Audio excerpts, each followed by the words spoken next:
എല്ലാവർക്കും എൻ്റെ വിഷുവാശംസ.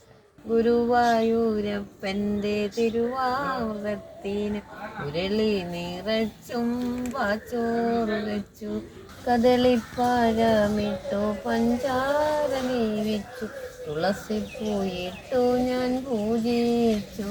ഭഗവാനിതെന്തേ കഴിക്കാത്തത്, ഒരു പഴം പോലും എടുക്കാത്തത്, മധുരം പോരാഞ്ഞോ പുത്തരി വേവാഞ്ഞോ, അച്ഛൻ്റെ കൈ കൊണ്ടു നീതിക്കാമോ.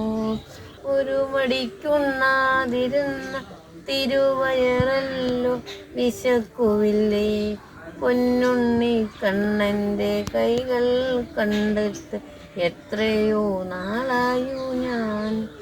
പൊന്നുണ്ണി കണ്ണൻ്റെ കൈകൾ കണ്ടിട്ട് എത്രയോ നാളായു ഞാൻ. ഗുരുവായൂരപ്പൻ്റെ തിരുവാമൃതത്തിന് ഉരുളി നിറച്ചും പാച്ചോറ് വെച്ചു, കദളിപ്പഴമിട്ടു പഞ്ചാര നേവിച്ചു, തുളസിപ്പൂയിട്ടു ഞാൻ പൂജിച്ചു.